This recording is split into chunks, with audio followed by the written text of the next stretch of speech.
bin Abdul Rahim, pengurusi Majlis Majlis Rasul pada hari ini, yang berbahagia tuan penceramah kita Ustaz Puan Haji Abdul Ghani bin Tasliman,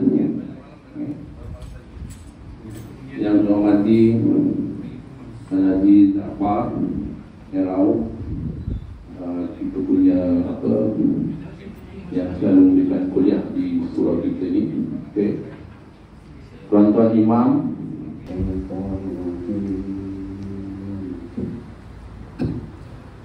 Bismillahirrahmanirrahim.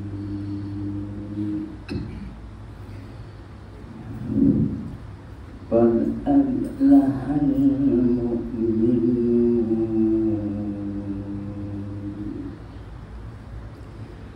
alladzina hum fi salatihim khashi'un walladzina hum an lahwihim mu'ridun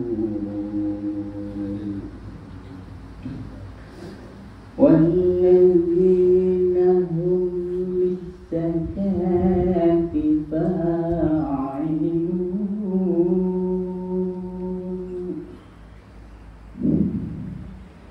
walladzina hum liqudihim hafizun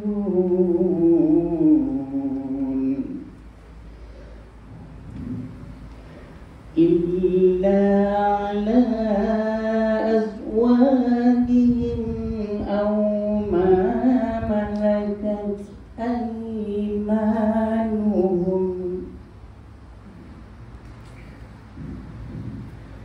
fa innahum ghayru malumin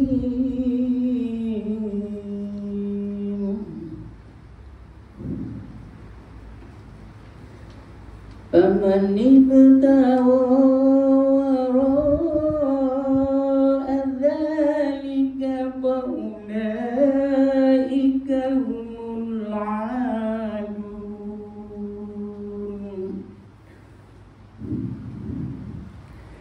walladzina hum li amanatihim wa ahdihim ra'un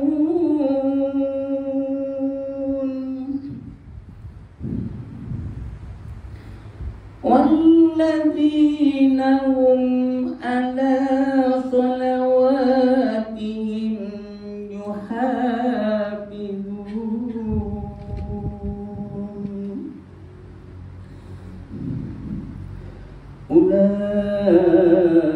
ulaika humul warithun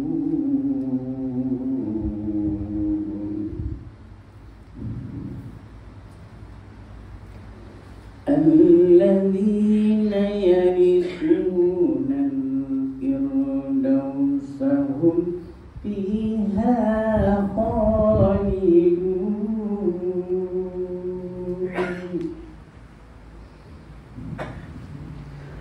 walaqad khalaqnal insana min sulalatin min tin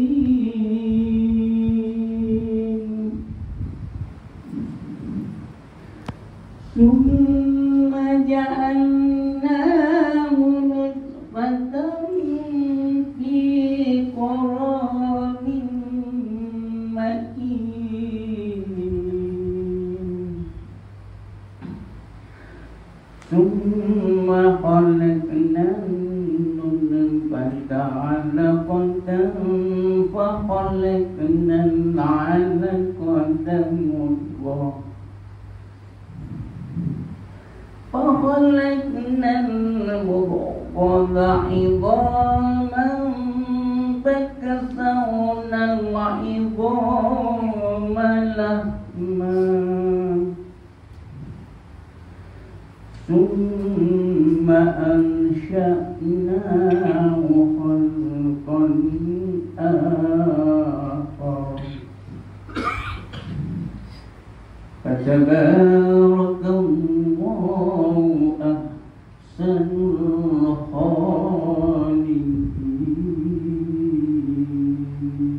الخالقين صدق الله العظيم.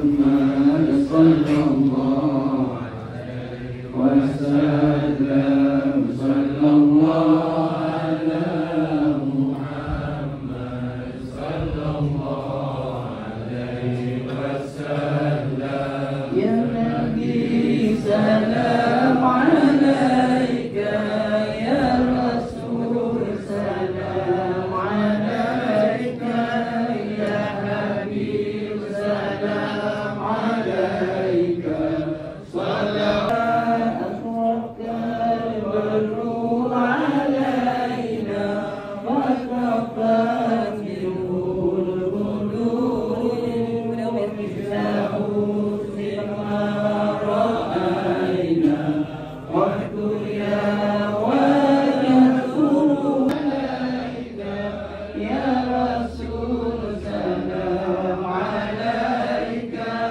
يا حبيب سلام عليك صلوات الله عليك أنت شمس أنت بدر أنت نور فوق نوري أنت مسير وراني أنت مصباح صدوري يا نبي سلام عليك يا رسول سلام عليك يا حبيب سلام عليك صلوات الله عليك يا حبيبي يا محمد يا روح الخالق يا مهيا يا ممجد يا إمام المتين يا نبي سلام عليك يا رسول سلام عليك يا حبيب سلام عليك صلوات الله عليك سري وأخفى مستجيب دعواتي ربه حتى يمينا بجميع صالحاتي الله على محمد صلى الله عليه وسلم صلى الله على محمد صلى الله عليه وسلم والصلاة الله على من أنت سجودي أحمد الهادي محمد صاحب الوالي المنير صلى الله على محمد صلى الله عليه وسلم صلى الله على محمد صلى الله عليه وسلم.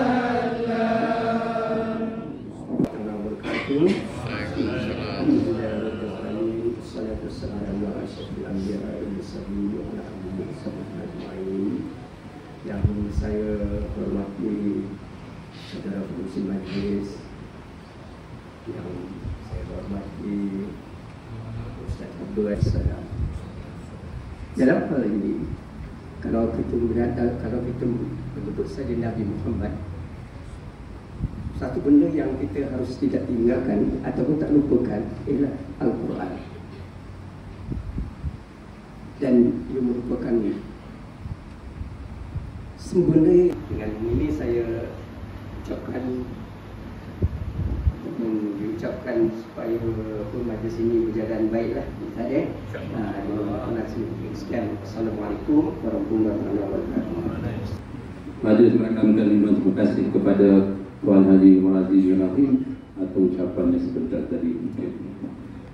Nabi Muhammad SAW adalah satu kurniaan yang amat besar, yang amat agung kepada seluruh umat manusia. Baginda menjadi penjuru dan cahaya kepada semua umat di dunia. Dan satu-satunya kalau kita lihat, biasanya lah kita lihat biasanya sambutan hari lahir ini diadakan bagi orang yang hidup. Tapi kita berbeza kepada Rasulullah, kita sambut walaupun dia sudah wafat. Dan kita sambut bukan satu hari, malah ada yang berbulan-bulan. Itulah kehebatan, keluar biasaan Nabi Muhammad SAW yang kita raihkan pada hari ini, hari keputeraan beliau. Okey, tuan-tuan dan puan, kita teruskan kita punya agenda kita dengan ceramah Madu Rasul. Seperti yang tuan-tuan dan mandung, tuan tengok di hadapan ceramah kita tu badan agak besar sikit lah. Okey, Ustaz Abdul Ghani bin Tasliman. Okey, saya kata saya tak perlu baca biodata dia lah kan. Kita jemput jauh je ni daripada seberang Sungai Dulang. Okey. Okey. Kita beri masa pada Ustaz berapa lama nak? Sampai Isyak. Okey. Betul satu Ustaz. Okey. Jadi saya silakan Ustaz untuk memberikan ceramah Madu Rasul. Bismillahirrahmanirrahim. Assalamualaikum warahmatullahi. Bismillahirrahmanirrahim. Alhamdulillahi rabbil alamin wa bihi nasta'in ala umuri dunya waddin. Wassalatu wassalamu ala rasulina al-amin sayyidina Muhammad wa ala alihi wa ashabihi ajma'in. Rabbi shrah li sadri wa yassir li amri wa hlul 'uqdatan min lisani yafqahu qawli. Allahumma rabbana yassir umurana wa la tu'assir. Allahumma rabbana tammim alaina bil khair. Amma ba'du. Terima kasih kepada kedua kali pengurusi majlis yang berusaha pengurusi Haji Mahdi, terusnya akan Haji Ahmad dan Haji Rauf, seterusnya naik pengurusi Tuan Haji Odi, seterusnya Pak Hamai kan nak sebut ada 13,000 di belakang sana tu. Saya panggil tuan-tuan haji lah. Tuan-tuan haji, puan-puan haji, seterusnya para jemaah puasa, seterusnya hadirin hadirat yang dirahmati Allah sekalian. Pertamanya saya panjatkan dan kita semua panjatkan kesyukuran kehadiran Allah Subhanahu wa taala. Syukur ya Allah, syukur ya Allah. Amin amin amin ya rabbal alamin. Syukur kerana apa tuan-tuan? Kerana alhamdulillah Allah masih bagi kita Jawanya embekan. Embekannya apa? Dia iso bernapas dia iso ngembek dia atau boleh bernapas lagi itu. Maksudnya Allah bagi peluang lagi bagi kita untuk kita sama-sama tambah lagi umur, tambah lagi masa, dan tambah lagi peluang untuk kita jadi orang yang lebih baik. Khairukum anfa'ukum linnas, dan yang terbaik bagi kita adalah orang yang memberi manfaat kepada orang lain. Kita titik kan itu. Bila kita dah sayang pada Nabi, kita dah alhamdulillah tegak dengan hadis yang Nabi sabdakan tadi dengan sahabatnya. Saya selalu suka untuk apa yang Nabi buat, apa yang Nabi cakap, apa yang Nabi buat sampai dekat kita hari ini. Kalau saya lah hari ini baju purple ni, apa yang bawa hadis Nabi bawa, apa yang Nabi hidup, apa yang Nabi kita panggil sunnah kan, apa yang sangkut pada kita hari ini. Apa yang wajib pada aku nak kena buat. Apa checklist daripada diri aku yang aku perlu buat apa yang Nabi suruh. Dan kalau contohlah malam ni malam akhir kita, adakah yang Nabi suruh yang kita belajar, yang kita sambut berpuluh tahun ni, insyaAllah ada barakahnya. Adakah kita punya checklist ni dah cukup? Kadang-kadang kita buat rupanya ada satu benda ni rupanya salah, benda ni tak betul, ataupun benda ni belum lengkap untuk tegak dengan apa yang Nabi tinggalkan pada kita. Jadi malam ni saya nak congkel dekat situ. Checklist yang perlu kita buat dan perlu kita tengok. Moga-moga 7 checklist ini ada dalam diri kita sampai bila-bila. Saya nak cakap sampai meninggal dunia. Baik. Sebelum saya masuk yang pertama, checklist tu maksudnya apa tuan-tuan? Malam ni kita duduk, Alhamdulillah. Bernafas tuan-tuan, Alhamdulillah. Ada duit tuan-tuan, Alhamdulillah. Ada keluarga tuan-tuan, Alhamdulillah. Ada anak tuan-tuan, insyaAllah sebahagian daripada kita mungkin ayatnya anak saya semua dah settle kan. Yang sangkut atau paut pada saya semua saya dah bagi. Agama dah bagi, dunia dah bagi, dah dikahwinkan, dah dibagi rumah, dah dibagi kereta kenderaan. Alhamdulillah duit tuan saya pun dah pencen. Takkan nak makan ikan merah tu terdetik aja pergi dengan jumpa dia bawa balik. Agak terdetik nak makan ikan pari besar tu, dapat 2 botol, dia pergi dengan bawa balik. Dapat kan masak asam pedas. Teringin nak makan apa? Nak makan udang. Saya kira tak nak yang tu akhir, ambil yang selalu. Betul, dia tak nak ambil yang putih. Ini minat masing-masing. Minatnya udang kering, dia belilah udang kering. Baru minat masing-masing. Saya janji dia ambil isyak ni. Alhamdulillah sudah habis maksudnya. Sekaranglah kita kena usaha sampai kat sana kita tinggal ngawal hasilnya. Okey, kita masuk checklist yang pertama. Dalam kehidupan kita, Rasulullah SAW menegakkan yang pertama namanya iman. Ataupun mudah dalam bahasa orang Melayu kita, checklistnya rukun iman. Rukun iman ada 6. Percaya kepada Allah, percaya kepada percaya kepada Rasul, percaya kepada kitab, percaya kepada malaikat, percaya kepada hari kiamat, dan yang ujung percaya kepada qada dan qadar. Saya tak nak ulas yang 6 panjang ni. Cuma kadang-kadang kita takut terlepas ayat-ayat yang nampaknya mudah, tapi saya sendiri pernah dengar. Ayat pertama, kalau ini tuan-tuan sangat besar dan takut-takut rukun imannya ini tergantung. Kalau bukan aku lah kedua kampung, ingat surau tu jadi macam tu. Allahumma salli ala Muhammad. Kalau bukanlah aku ni jadi YB, ingat jembatan yang depan tu lebar macam tu. Allahumma salli ala. Tak maaf ya YB kalau ada dia tak ada. Contoh. Kalau bapak tak ada, kau ingat kau boleh belajar macam ni. Allahumma salli ala Muhammad. Dengar tuan-tuan, saya pernah dengar ayat ni. Ayat ni lagi selalu. Rukun iman tuan, ya. Haji tu hari-hari pergi surau, balik surau. Tapi tang benda ni apalah haji. Sia-sia pergi surau, pergi masjid. Allahumma salli ala Muhammad.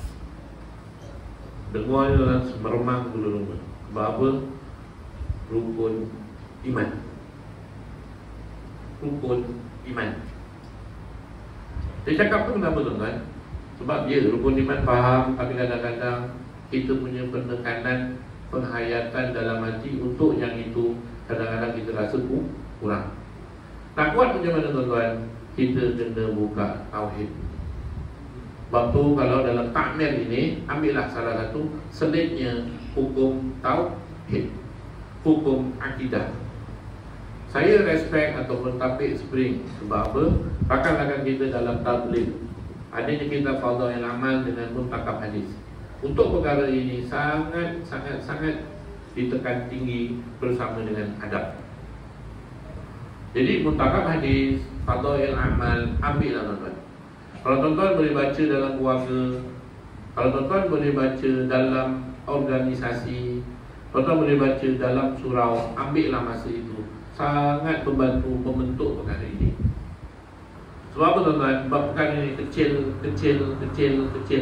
Tapi sambungnya dia jadi banyak. InsyaAllah rukun iman kita settle. Dalam kehidupan kita, yang Nabi tinggalkan kepada kita, namanya rukun Islam. Rukun Islam dalam bahasa dalamnya lagi, iaitu hukum syariat. Apa tuan-tuan rukun Islam? Mengucap 2 kalimah syahadah. Yang kedua, solat 5 waktu, puasa bulan Ramadan, zakat dan yang membayar zakat, dan yang kelima, menunaikan haji di Mekah. Minta maaf kan, ini bukan kelas panduan darjah 3, tak. Tetapi perkara ini saya suka untuk kita ambil, sebab bila keluar daripada majlis maulid nanti, checklist ni kita bawa balik naik motor tu ada. Aku dah ke belum? Aku dah settle ke belum? Aku dah settle ke belum? Tahu tu sampai rumah, bincang dengan orang. Yang abang buat ni dulu settle ke belum? Kita tengok satu-satu. Mengucap 2 kalimah syahadah, saya rasa tak ada masalah. Sebab apa? Sebab kita semua mengucap insya-Allah settle. Saya nak yang kedua, solat 5 waktu. Alhamdulillah hari ini kita dapat maghrib. InsyaAllah sekejap lagi kita dapat isyak berjamaah. Dan Alhamdulillah juga Pulau Surau di sini kita nampak Alhamdulillah ramai sembahyang fardunya. Saya dengar kat sini kalau subuh tak buat je, betul Alhamdulillah. Ya. Kalau banding tempat lain, Alhamdulillah Surau sini antara yang teramai. Itu ikhlas daripada hati saya ucapkan tahniah. Sekarang tuan-tuan, jawapannya ya. Untuk malam ni cuba kita ingat balik, ada tak kita punya sejarah listing yang dulu yang masih rongak, yang masih belum cukup. Sebab solat ini hutang yang tidak boleh dibayar oleh orang lain. Tuan-tuan ada hutang puasa lain, tuan-tuan ada hutang zakat lain, tuan-tuan ada hutang haji dan umrah dengan tenaga, dan ada juga yang berkait dengan akal. Oh, guru agak macam tu tak puasa, pukul 10 dah beli air, tidur. Saya tak komen. Ya.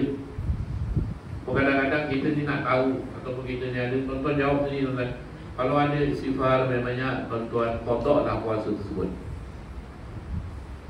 Kita bermasalah jika ada pihak wanita yang apa, lebih-lebih berkait, lebih-lebih lagi berkait dengan pregnant dan juga berkait dengan melahirkan anak. Dia akan ada sebulan tak puasa penuh. Mana kena kodok, yang mana tak kena kodok. Mana yang tertinggal, yang mana cover sampai 2-3 tahun tak habis. Saya pernah ditanya oleh seorang cikgu, saya tak sebut nama lah. Dulu dalam sekolah dia buat, Ustaz, saya nak tanya lah Ustaz. Saya buka pokok saya tau Ustaz, tapi saya benda ni dah benak dalam kepala lama. Akak dulu perempuan lah akak dulu lepas SPM atau belum kahwin tu, akak puasa ni kadang-kadang dia tak luar apa, dia masalah period dia. Ya ke tidak. Tapi sampai ada masa akak rasa tak apalah. Rupanya tak apanya itu daripada pagi sampai ke maghrib dia tak ada keluar darah. Lepas tu saya tanya dengan dia, lepas tu tak, soalannya apa? Dia cerita masalah tu, saya faham tu, saya tak faham. Kau rumah saya faham lah, sikit lah dia cerita. Bila gitu, akak rasa akak masih ada hutang puasa. Saya tanya, berapa hari tak? Saya pun tak tahu kan. Saya cakap akak ada 100 hari, banyak sangat tak? Banyak sangat, dia kata tak sampai 100. Saya turun dengan akak 50 hari kan? Dia diam punya. Macam tak berapa sampai lah. Saya turunkan lagi 40. Lebih kurang gitu kot dia kata. Kalau 10 hari kalikan dengan 4 tahun, maksudnya 40 hari lah. Okey kak, akak ambil kertas, akak ambil pen, akak tulis 40 hari. Akak ambil 40 hari sebagai satu nombor yang akak wajib bayar hutang puasa. Bila Ustaz nak kena tetapkan? Sekarang. Nanti Ustaz saya nak bincang dengan suami. Dia kata, okey, bincanglah dengan suami. Besok jumpa lagi. Saya tanyalah, okey kak, 40 hari bayar sangat tak? Saya tanya. Fikir, betul, lebih kurang itulah. Okey kak, kakak punya 40 hari belum settle, saya cakap. Saya tanya dengan dia, 40 hari itu tahun berapa kak? Agak-agak tahun berapa ni? Dia sebut sebelum tahun 90, 88, tahun 89. Maksudnya apa? Dah dulu, dah 30 tahun dulu. Akak punya satu hari dia jadi 30 kali kak, ataupun 30 cupak akak kena bayar. Sebab apa? Dia dah masuk kepada fidyah. Maksudnya apa? Bila hari tertinggal, lepas tahun kena bayar tak ya? Ya. Satu hari berapa? Satu cupak. Cupak kalau kita ambil mudahnya, berapa zakat fitrah bagi 4? Kalau kita RM10 sekarang, bagi 4 jadi RM2.5. Saya ambil mudah RM3 satu cupak. 40 hari kalikan dengan berapa tahun? Totalnya berapa hari kalikan dengan cupak, kalikan dengan RM3. Kira banyak juga saya, ada dengan RM4,000 dia kata. Kira lah. Okey kak, ada masalah? Tak ada. Okey, akak lega sangat dengan perkara ni. Bila dia menyentuh, okey kak, RM4,000 tadi lebih kurang, tak maaf kita ingat nombornya. Memang saya tak niat pun nak ingat, tapi peristiwa tu memang saya ingat. Bila saya ambil cerita, saya teringat pula cerita akak. Bila ambil itu, saya cakap, akak kena pergi pejabat agama, akak kena bayar benda ni, akak kena niatkan akak punya bayaran fidyah. Buat akad dekat sana, akak kena settlekan. Tak lama, selama beberapa hari, beberapa minggu, borak lagi. Yang saya tahu bayaran itu dia dah buat, dan dia sedang mengkotok 40 hari yang tadi tak habis. Lega apa, insyaAllah masa nak puasa, nak raya tu zakatnya memang settle. Itu namanya zakat apa? Zakat fitrah. Saya boleh cakap insyaAllah 100% rakyat Johor dalam Islam zakat fitrahnya settle. Masa PKP dulu nak bayar zakat macam mana dulu? Kan online, betul. Gaduh. Berapa bank tak boleh. Yang boleh pakai apa tu maksudnya? My Sikap. Nah tu, pernah belok kiri, bangunan biru. Itu bangunan Majlis Agama Islam Johor. Pergi aja, tak payah buat apa-apa, tak payah. Tak payah buat duit, tak payah. Buat badan aja, duduk kat kaunter, saya nak cuba kira saya punya zakat. Duduklah tuan, free. Kalau tuan masuk pejabat agama, naik belah kanan, tu nikah kahwin, ya, tu kena bayar. Pergi belah kiri, tu mahkamah, ya, tu kena bayar. Tapi kalau untuk zakat, tuan-tuan kira free. Macam mana saya tahu kalau saya dah pergi? Dan pergi ke sana, tanyalah zakat. Ya Allah, baiknya, mudahnya. Dan bila keluar dari situ kita melangkah, leganya hati aku. Sebab aku kena zakat, aku kena bayar. Allah kan, jangan Allah. Kejap koma tu, jangan dialahkan. Belum pergi. Kalau yang kerja government yang ada selim gaji, ya, saya rasa tak ada masalah. Kita ada beberapa cara, ambil pegawai datang sekolah, kita bincang. Ada juga online daripada kita panggil PLC. Itu juga, ya, itu cikgu punya ayat lah.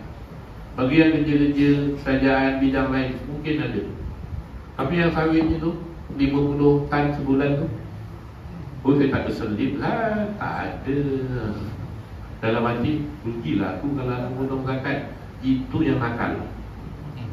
Kek biro tu ada potong zakat ni. Kek ketuaannya RM200 alah. Ya, kadang RM200 tu lah yang kita punya hati nakal nak keluarkan. Tak payah lah. Tak ada yang tahu. Saya ambil kempen tuan-tuan, ambillah benda ni sebagai kewajipan kita. Kalau tuan-tuan dah pernah buat, saya ucap tahniah. Kalau tuan-tuan belum pernah buat, walaupun sekali, singgahlah tuan-tuan, singgah. Tak ada kepentingan untuk saya, tak. Tapi ini kepentingan untuk kita semua. Sebab zakat adalah benda yang wajib. Ini checklist dalam rukun Islam. Baru nombor 2 tuan-tuan, ada lagi 5. Boleh? Boleh Boleh lah, insyaAllah. Checklist yang ketiga akan dinilai adalah solat. Khusyuk, amal khusyuk kan. Petang tadi saya buka kamus lewat online lah, baru tahu khusyuk bermaksud penuh minat dan sepenuh hati. Sembahyang ni cuba kita ada minat dan buat sepenuh hati. Cakap macam mana nak buat contoh? Tuan-tuan nampak anak main game tak? Kadang kat warung tunggu makan, order belum sampai, anak main game, berbual dengan anak, bang tadi kau kat solat kerja rumahnya apa? Penuh minat. Boleh tak kita sembahyang sepenuh hati? InsyaAllah dia. Cuma yang kedua, penuh minat dengan susah. Minatnya betul-betul. Kalau aku tak buat, aku rasa tak cukup, aku rasa tak settle. Macam mana nak dapat benda ni? Kita yang kena usaha dengan usaha. Saya ingat dulu kalau contoh berjalan dengan bapak saya, balik malam, maghrib, sembahyang, tunai dalam solat untuk ingat pada aku, untuk kita ingat pada Allah. Bagai apa? Bagai satu yang kita kena betul. Baik. Checklist yang ketiga adalah usahakan solatnya khusyuk. Yang keempat, usahakan membaca Al-Quran. Banyak poin saya nak cakap, cuma bukan kaki tuan-tuan, kaki saya pun tengok macam lama aku dah cakap itulah absolut gila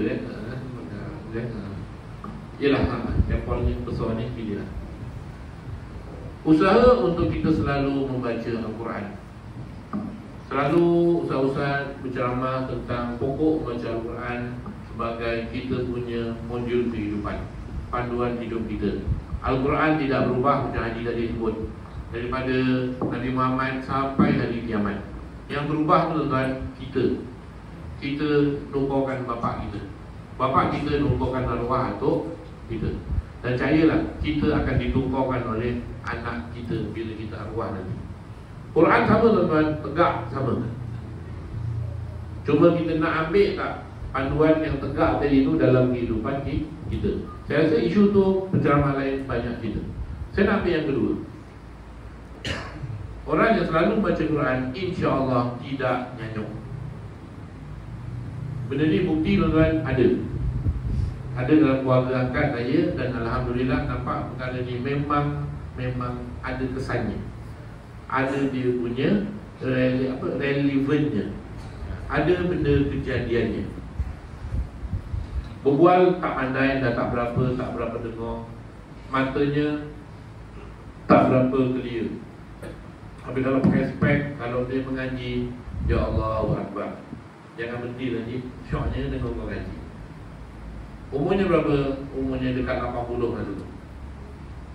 Yang boleh menjaga, alhamdulillah, kesihatan dia dengan baik. Kalau study case yang itulah, kalau saya boleh cakap, dia rajin baca Quran.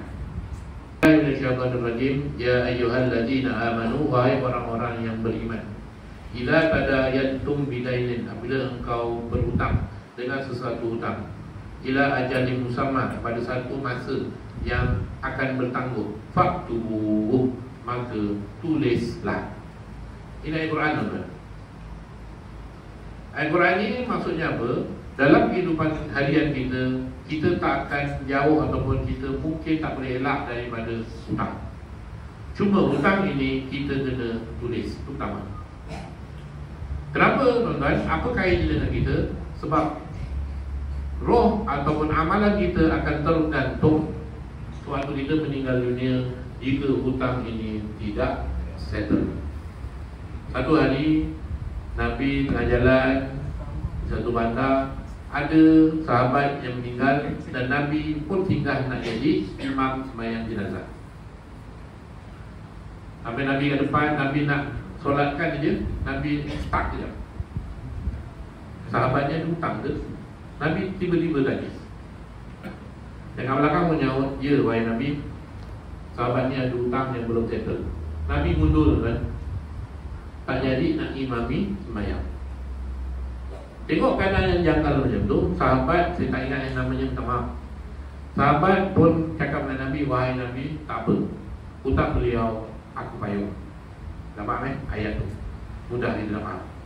Hutang dia aku cover, gitulah. Jawanya I bear the cost, insyaAllah. Jadi Nabi pun ke depan, betul? Ya. Nabi ke depan dan Nabi mengimami sembahyang jenazah tersebut. Settle kejadian tersebut. Esoknya Nabi berjumpa dengan sahabat tadi. Ayat mudahnya, dengar cakap semalam kau nak kabur hutang dia, kau dah settle ke belum? Sama ayat mudah. Sahabat tu jawab, belum wahai Nabi, aku sibuk. Cepat, jangan lambat. Besoknya Nabi jumpa lagi sahabat tu. Yang kau cakap semalam dah settle ke belum? Sahabat tu jawab, alhamdulillah dah settle wahai Nabi.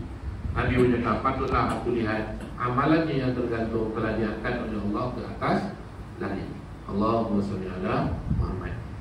Saya tak nak ulang panjang, tapi janganlah sampai kita punya kematian sangkut dengan hutang yang mungkin kita pandang ringan. Selalu beberapa peringkat. Namanya yang pertama, taubat orang awam. Taubat orang awam adalah bila dia buat salah, dia teringat salah tu, maka dia pun minta maaf ataupun minta ampun. Tu taubat, kita panggil taubat orang awam. Yang kedua namanya taubat khusus. Taubat khusus ni adalah taubat kecil yang kita perasan dan mungkin kita tak perasan, tapi kita minta ampun dengan Allah. Ini taubat khusus untuk saya mudah penerangan. Taubat yang ketiga namanya taubat khusus diri khusus.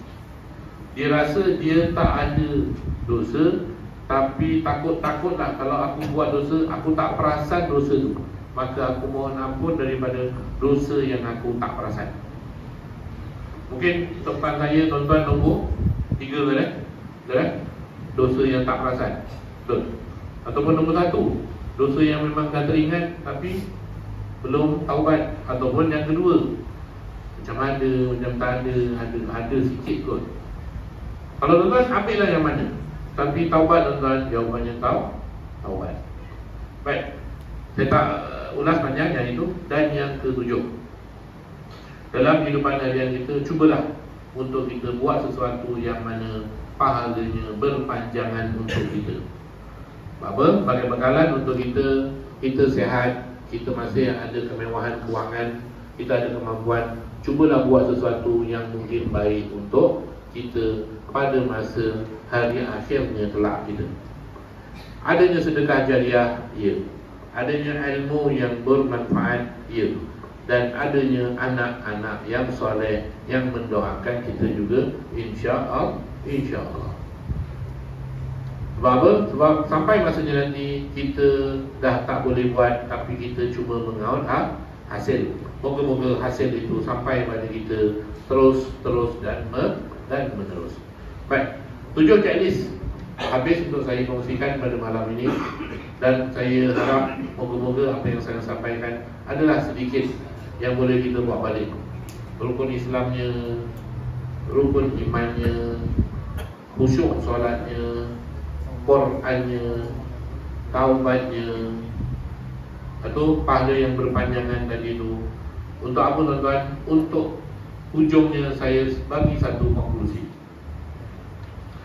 Kehidupan kita adalah satu perjalanan yang mana Allah tidak bagi tahu bila akan berakhir.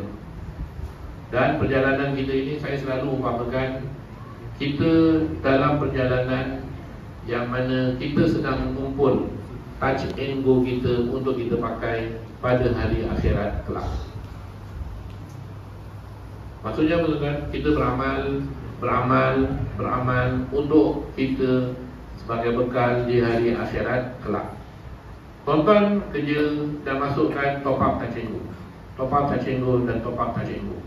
Sampai masanya nanti tuan-tuan, kalau touch and go tuan-tuan cetek dalamnya banyak, tuan-tuan masuk highway, jalanlah tuan-tuan, senyum aja. Sebab apa? Bekalannya dah banyak.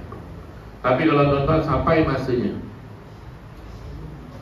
sampai waktunya kita habis kat situ, buku amalan kita saya umpamakan sebagai touch and go tadi, cetek kosong tuan-tuan, susah tuan-tuan. Janganlah kosong, sian no. Cetek RM1 gitu lah. Kalau nak pakai daripada masuk kubur sampai kita neraka dan syurga selama-lamanya tuan-tuan, ya. Tapi kalau masa ni kita tak top up touch ilmu kita betul-betul, kita tak isi betul-betul, takut sampai masa ni nanti cepat Allahumma sholli ala Muhammad, berapa jauh aku boleh pergi. Tapi kalau tuan-tuan cepat itu contoh masuk sembah rendam, touch ilmu cepat 1 juta, tak muat dah. Lepas tu tak muat nak guna nombor kosong. Kok tuan-tuan pergi mana? Kita pergi kayu hitam, sampai tanya cepat, balik lagi pergi Skudai, cepat lagi. Oh, tuan-tuan gaya boleh apa? Patah balik apa? InsyaAllah perjalanan di sana bekalannya mudah. Analogi ini sebagai penutup untuk kita pada malam ini. Semoga kumpulan kita pada malam ini untuk menyambut Maulidul Rasul sallallahu alaihi wasallam ada barakah dan ada juga rahmat daripada Allah untuk kita semua. Moga-moga sayangnya kita bersungguh, moga-moga yang saya sampaikan ada manfaat, boleh kita amalkan baliknya daripada majlis ini nanti. Sekian, assalamualaikum warahmatullahi wabarakatuh. Subhanallahumma wa bihamdika asyhadu an la ilaha illa anta astaghfiruka. Bismillahirrahmanirrahim. Alhamdulillah. Illa alladziina amanu wa tawassaw. Amin ya rabbal alamin. Semoga kita dapat memperbaiki diri kita lah berdasarkan tujuh checklist itu tadi. Okay? Jadi ada sedikit cerita sebelum saya jemput Nazim Muazzi untuk menyampaikan sedikit cerita kepada Puan Besar.